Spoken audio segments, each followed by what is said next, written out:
সর্বশেষ মমতা বন্দ্যোপাধ্যায়ের যে বক্তব্য ছিল যে আমি যদি নাম বলে দিই তাহলে বাংলাদেশে এটা নিয়ে উতাল পাতাল হবে। শহীদ শেখ আমাদের শরীফ ওসমান হাদির প্রসঙ্গে জনাব মির্জা আব্বাস তার শারীরিক সর্বশেষ অবস্থা সম্পর্কে এই পার্লামেন্ট এখন পর্যন্ত আনুষ্ঠানিকভাবে আমরা কিছু জানতে পেরেছি এটা আমার মনে পড়ছে না। যারা ঋণখেলাপি অবস্থায় আছেন, মামলা চলমান রয়েছেন, সেই বিষয়টিও এখানে সর্বশেষ পরিস্থিতি আমাদের সামনে আমার মনে হয় আমরা একজন সংসদ সদস্য হিসেবে জানা দরকার।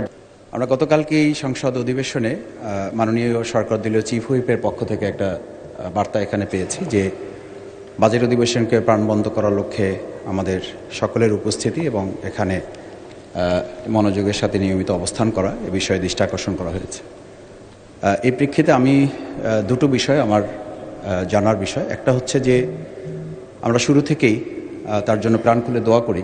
আমাদের বর্ষিয়ান রাজনীতিবিদ এবং এই সংসদের একজন বিজ্ঞ পার্লামেন্টারিয়ান জনাব মির্জা আব্বাস তার শারীরিক সর্বশেষ অবস্থা সম্পর্কে এই পার্লামেন্ট এখন পর্যন্ত আনুষ্ঠানিকভাবে আমরা কিছু জানতে পেরেছি এটা আমার মনে পড়ছে না।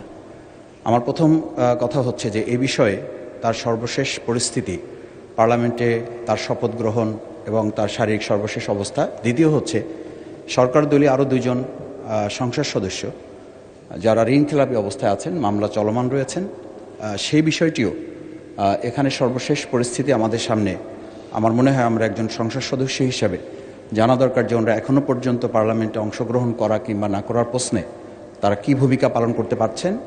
সেই ক্ষেত্রে জনাব মির্জা আব্বাস মাননীয় সংসদ সদস্য, তার ব্যাপারে যেসব গুজবের ডালপালা আছে শহীদ শেখ আমাদের শরীফ ওসমান হাদির প্রসঙ্গে, এবং সেই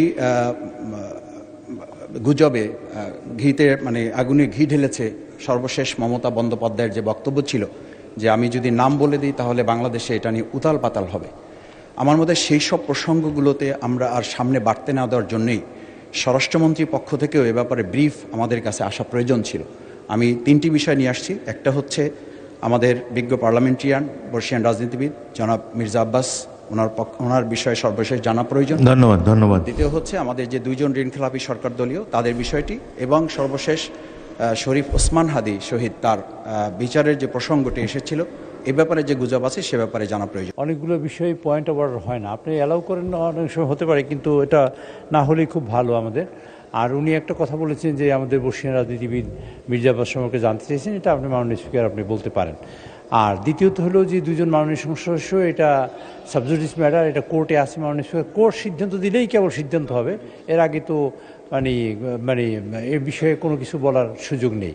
তা আমি মনে করি মাননীয় স্পিকার বাইরের বিষয়গুলো যেগুলো প্রয়োজনীয় নয় সেগুলো আমাদের পয়েন্ট অফ অর্ডারের নাম বলে আমাদের পার্লামেন্টের সময় যাতে না যায় সেদিকে আপনি দৃষ্টি রাখবেন। ধন্যবাদ মাননীয় স্পিকার।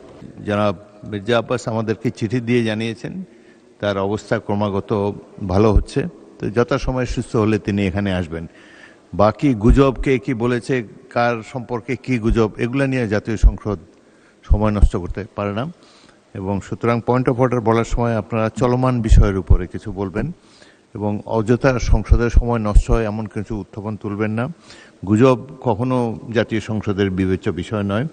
আর তাছাড়া যেসব বিষয় সাবজুডিস আদালতে চলমান আছে সেগুলোর চূড়ান্ত সিদ্ধান্ত জানার পরই জানানো হবে। কোনো সংসদ সদস্য যদি সদস্য পদ চলে যায় যথাসময়ে সংসদ থেকে সবাইকে জানিয়ে দেওয়া হবে।